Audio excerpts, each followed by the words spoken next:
দোয়ার জন্য হুজুর ডাকতে হবে না, দোয়ার জন্য আমাকে ডেকে বাসায় খাওয়ানোরও দরকার নেই। আপনার দোয়ার জন্য আপনি যথেষ্ট। নামাজে দাঁড়ান, নামাজের সেজদায় দোয়া করেন, নফল নামাজ পড়েন, নফল নামাজের সেজদায় দোয়া করেন, নামাজের পরে হাত তুলে দোয়া করেন, প্রয়োজনে নামাজে সালাম ফেরানোর আগে দোয়া করেন, যে কোনো ভালো কাজ করেছেন তারপর দোয়া করেন। ঠিক আছে, কোরআন তেলাওয়াত করলেন দোয়া করেন, তাহাজ্জুদের ওয়াক্তে দোয়া করেন, বৃষ্টি পড়ছে তখন দোয়া করেন। ঠিক আছে, মানে দোয়া কবুলের মোমেন্ট, সময়গুলো, আজান হয়েছে, আজান ইকামতের মাঝখানে দোয়া করেন। এই যে এখন খুতবা হচ্ছে, এই সময় দোয়া করেন, দোয়া কবুল হবে। দিনই মসজিদে বসেছেন, দোয়া করেন, দোয়া করতে থাকেন মনে মনে। যত বেশি আপনি দোয়া করতে পারবেন আল্লাহর কাছে, ইনশাআল্লাহ আল্লাহকে আপনি তত কাছে পাবেন ইনশাআল্লাহ। এটা আল্লাহকে পাওয়ার অন্যতম মাধ্যম। এবং ইস্তেগফার, ইস্তেগফার মানে কি? তওবা করা। আস্তাগফিরুল্লাহাল্লাযী লা ইলাহা ইল্লা হুয়াল হাইয়ুল কাইয়ুম ওয়া আতুবু ইলাইহি। এটা বেশি বেশি পড়বেন, দিনে কমপক্ষে 70 বার বা 100 বার পড়ার চেষ্টা করবেন। আল্লাহ পাক তৌফিক দান করুন। কয়টা বলেছি ভাই? 7টা। আচ্ছা, 8 নাম্বার হচ্ছে সদকা করা। সদকা, দান সদাকা আল্লাহর কাছে খুব বেশি পছন্দের। দান সদকা করার জন্য সম্পদ লাগে না, আমার কথা শোনেন। দান সদকা করার জন্য সম্পদ লাগে না, কলিজা লাগে, মন লাগে। বহু বড় বড় মানুষ আছে দান সদকা করতে পারে না, কোটিপতি, জাকাত দেয় না, আছে না? আর বহু গরিব মানুষ ভ্যান চালায়, কৃষিকাজ করে, দেখবেন 100 টাকা দান করে দিল। মন থাকতে হয়, মন, কলিজা বড় থাকতে হয়। তো যাদের কলিজা বড়, মন বড়, তারা দান সদকা করতে পারবে ইনশাআল্লাহ। আর যার মন বড়, সেখানেই তো আল্লাহ নূর আসবে। সংক্ষিপ্ত মনে কি, সংকীর্ণ মন আল্লাহ নূর কোত্থেকে আসবে? কথা বুঝতে পারে নাই? তো দান সদকা বাড়ান। আপনি 1 টাকা দান করেন, 5 টাকা দান করেন, হালাল রিজিক থেকে 1 টাকা দান করেন, সেটা আল্লাহর কাছে অনেক বেশি পছন্দের। একটা হাদিসে নবী সাল্লাল্লাহু আলাইহি ওয়াসাল্লাম বলেছেন, হালাল উপার্জন থেকে আল্লাহর বান্দারা যখন একটা খেজুরও দান করে, আল্লাহ পাক সেই একটা খেজুরকে আস্তে আস্তে বড় করতে থাকেন, বড় করতে থাকেন, বড় করতে থাকেন। এটা এক পর্যায়ে পাহাড়ের সমান হয়ে যায়। এবং কিয়ামতের মাঠে মানুষ তার দান এবং সাদাকার যে ছায়া, এই ছায়ার নিচে অবস্থান করবে। আপনার বিপদ হয়েছে, দান সদকা করেন, বিপদ দূর হয়ে যাবে ইনশাআল্লাহ। জটিল কোনো রোগ হয়েছে, কোনো ডাক্তার ট্রিটমেন্ট করতে পারছে না, সদকা করেন, রোগ ভালো হয়ে যেতে পারে ইনশাআল্লাহ। সদকার ব্যাপক ফজিলত আছে। সদাকা, দান সদাকা, দোয়া, এগুলো তাকদিরের যে বিপদ আপদগুলো আছে না, ঝুলে আছে, আমাদের তাকদিরে বিপদ আছে না অনেক, এগুলোকেও সরিয়ে দিতে পারে আলহামদুলিল্লাহ। এই শক্তি আছে দোয়া এবং দান সদকার মধ্যে। আল্লাহ পাক আমাদেরকে বেশি বেশি সদাকা করার তৌফিক দান করুন, আমিন। আর সদাকা নফল না করতে পারলেও কমপক্ষে ফরজ জাকাতটুকু দিবেন, ফরজ জাকাতটুকু দিবেন। কারণ জাকাত, সদকা এবং ব্যবসা, এগুলো হচ্ছে ইসলামিক অর্থনীতির মূল ভিত্তি, এর সাথে কৃষিকাজ। আর দুটো বলে শেষ করে দেই। 9 নম্বর হচ্ছে আমর বিল মারুফ এবং নাহি আনিল মুনকারের কাজ করা, মানে সৎ কাজের আদেশ করা, মানুষকে অসৎ কাজে নিষেধ করা। এই কাজটা যে যত বেশি করবে, সে তত বড় ব্যবসায়ী। কারণ কি, আপনার দাওয়াতে, আপনার লেকচার শুনে, আপনার বই পড়ে, আপনার নসিহত শুনে যদি একটা মানুষও দিনের পথে ফিরে আসে, ওই একটা মানুষের সারা জীবনের যে নেক কাজ, এই সমস্ত নেক কাজের একটা অংশ আপনি পাবেন।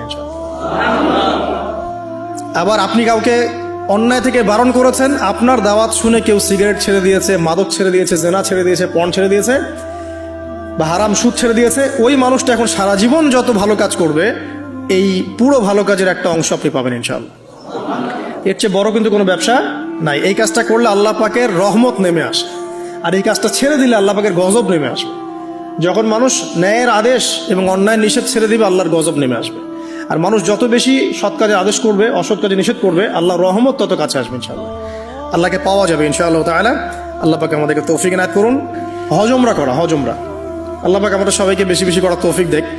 হজ এবং ওমরা এমন কিছু কাজ আছে, যে কাজগুলো সরাসরি আপনার সাথে আল্লাহ পাকে কানেকশন করা হবে। আরাফার মাঠে যাবেন, ওই মাঠে কি কিয়ামত হবে না?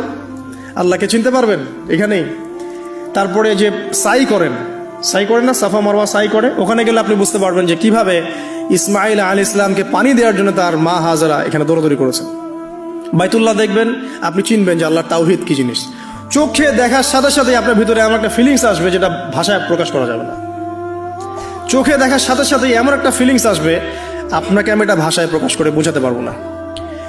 আপনি জানবেন ইব্রাহিম আলাইহিস সালাম এবং তার ছেলে ইসমাইল আলাইহিস সালাম বাপ বেটা মিলে রাজমিস্ত্রির কাজ করেছে। এটা আপনি জামজাম কূপ দেখবেন, পানি পান করবেন, আল্লাহকে চিনতে পারবেন যে এই কূপ তো অলৌকিক। এই কূপের মতো কূপ নাই পৃথিবীতে, এর পানি কখনো শেষ হয় না, এবং এই পানি খেয়ে মানুষ বেঁচে থাকতে পারে, খাবারের দরকার হবে না। দীর্ঘদিন পর্যন্ত এই পানি খেয়ে মানুষ বেঁচে থাকতে পারবে, খাবারের প্রয়োজন হয় না।